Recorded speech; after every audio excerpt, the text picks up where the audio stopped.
3.8 billion years. That's how long life has existed on this planet. Scientists figured it out from something called stromatolites, ancient rock-like formations found along the coast of Australia, still alive today after billions of years. Life almost always leaves a trace, but there's a period in human history where we left almost nothing.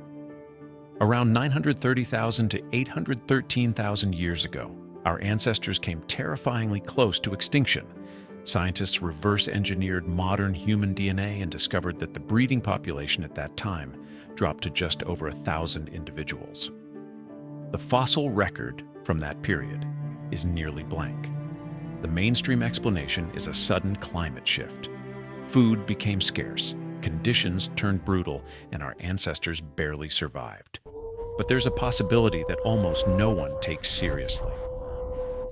The absence of fossils does not mean the absence of civilization.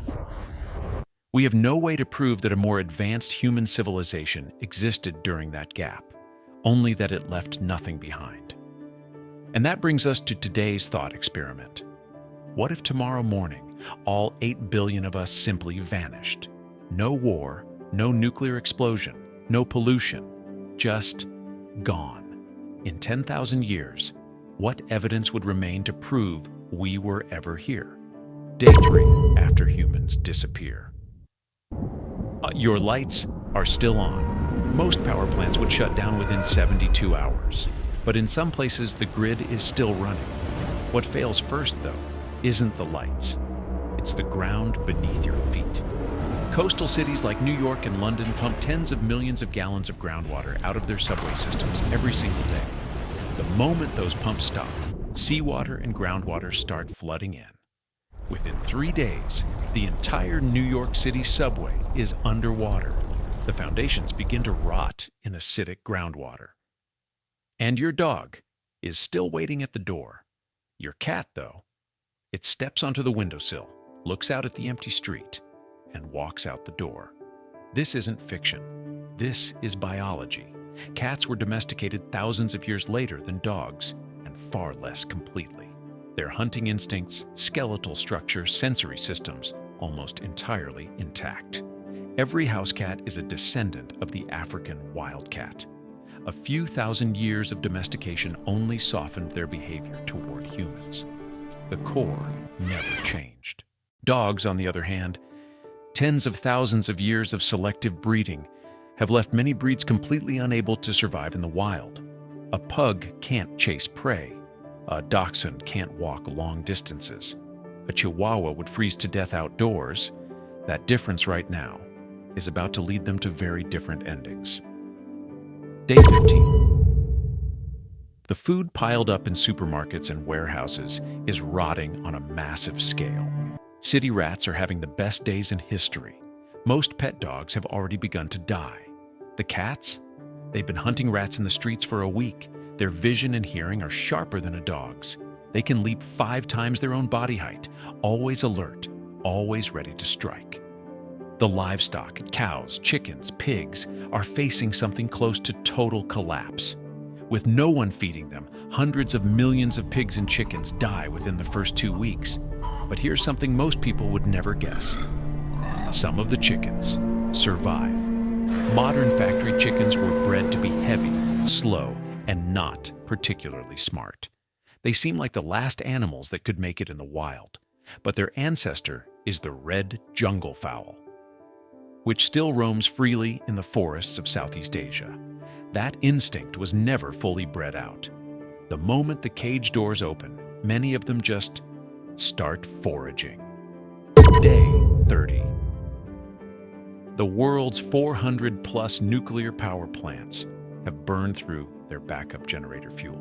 Today, the cooling water is completely gone. A lot of people worry this would trigger nuclear explosions. It won't. The uranium used in power generation isn't concentrated enough to reach the critical mass needed for a nuclear bomb. But something else happens, something called meltdown. The superheated fuel melts through its metal casing like lava, burns through several meters of concrete, and begins drilling down into the earth. Radioactive particles spread outward. Not one Chernobyl, hundreds of them, simultaneously. But here's the thing. In 1986, after the real Chernobyl disaster, 300,000 people were evacuated. The area within 30 kilometers became a permanent exclusion zone. Scientists expected a dead wasteland. Instead, 40 years later, it became a wildlife sanctuary. Animal populations are 10 times denser than before the accident. Nature is far more resilient than we give it credit for. It doesn't need us to save it. Something else is happening this month. Wheat, rice, corn, dying by the billions. For thousands of years, we kept them alive, plowing, weeding, watering, fertilizing. Without us, wild grass overtakes them within a month. These are the species we created, and the ones most dependent on us. Year 1. The night sky starts to look beautiful again. Low-orbit satellites, losing their guidance signals one by one, fall back into the atmosphere. Brief streaks of light across the darkness. The International Space Station burns up this year, becoming a meteor. But something far quieter is happening at the same time. Every digital record we ever made begins to disappear. Most people assume that saving something to a hard drive means saving it forever. That's wrong. Solid-state drives work by trapping electrical charges in microscopic cells. Once unpowered, those charges slowly leak away. In temperatures above 30 degrees Celsius, data can vanish in under a year. That USB drive you thought was permanent storage? The moment you unplugged it, it started forgetting. Thousands of years of human writing, imagery, scientific knowledge. Once the power dies, it all goes silently with it. Digital storage is the most fragile archive our civilization ever built. Meanwhile, the words an ancient person carved into basalt 3,000 years ago are still perfectly legible. Did they choose stone because they knew it would last, or because it was simply what they had? We'll never know. And here's something almost no one would predict. The cockroach population in cities starts to drop. Counterintuitive, right? But it's true. Urban cockroaches depend on the warmth of heated buildings. In temperate and cold climates, once the heating stops, they can't survive. The ones that thrive in the wild are tropical species, not the ones living in your kitchen. Humans disappear, and even cockroaches might not make it. Year 30. 2056. If you walked into any city now, you wouldn't recognize it. Highways have become rubble fields, cracked open and covered in weeds. Most skyscrapers are structurally unsafe. Windows shattered, birds nesting inside, walls crumbling, ready to fall at any moment. But the real danger is something you can't see from the street. Around the world, roughly 50,000 large dams require constant human maintenance, clearing sediment, checking for cracks, managing floodgates.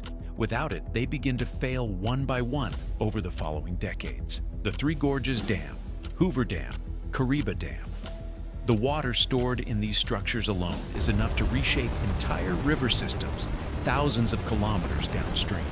When the walls break, floods carve new channels, and wetlands and forests begin growing where there was none before. Out at sea, something stranger is happening. Millions of tons of floating plastic waste smashed against coastlines by waves, mix with sand and harden into a new kind of rock. Geologists call it plastic-glomerate.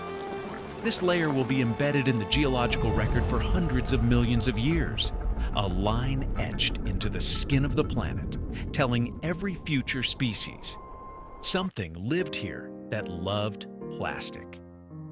And the dogs that survived? They've started forming packs.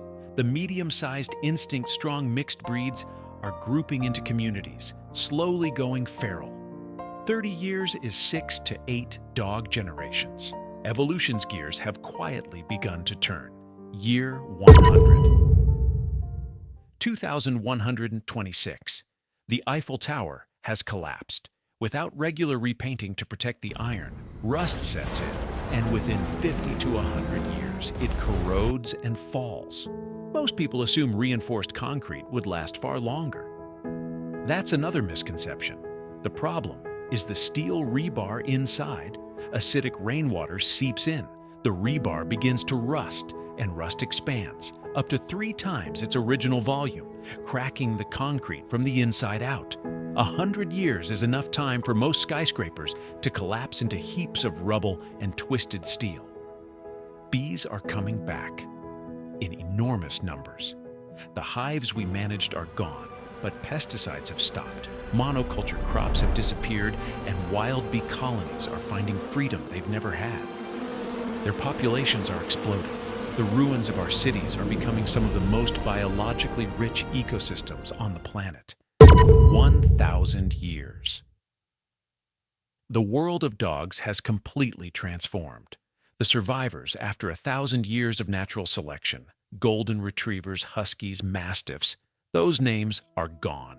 Every dog on Earth has converged back to the same form: medium-sized, lean, upright ears, short, tawny fur, almost identical to the Australian dingo.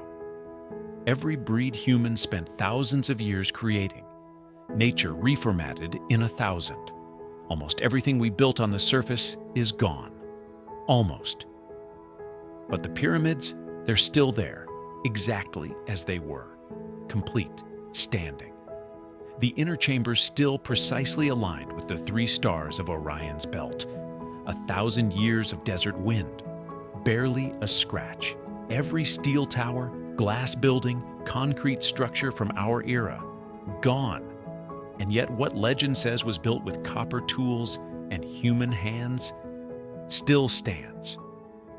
Which brings us back to where we started, between 930,000 and 813,000 years ago. Our ancestors' genetic lineage nearly collapsed. The fossil record is almost blank.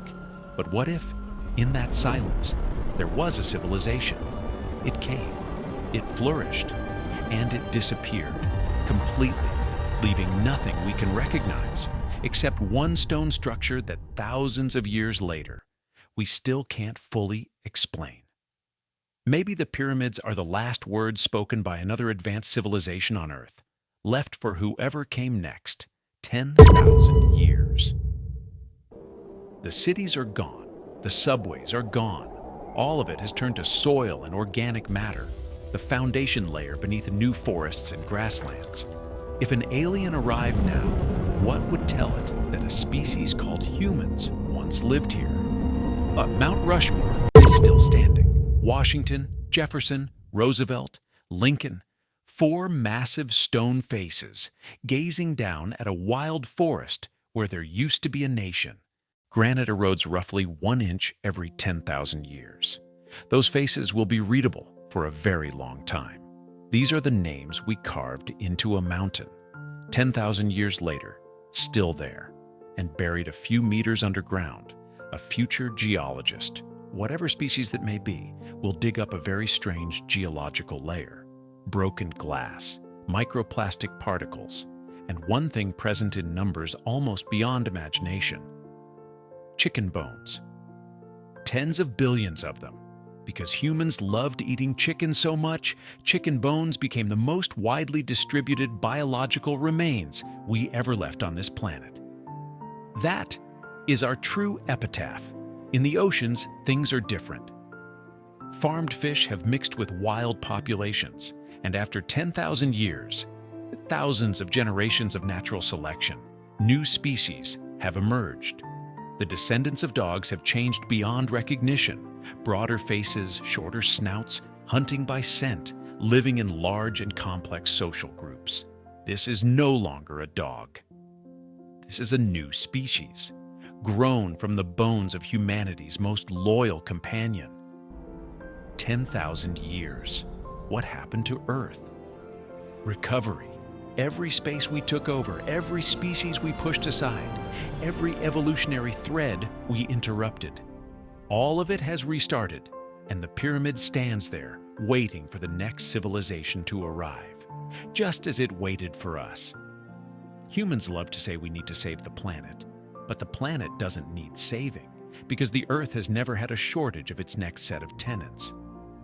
The thing that's always been fragile is us. If this video made you think, hit that like button and subscribe to What If Lab. See you in the next one.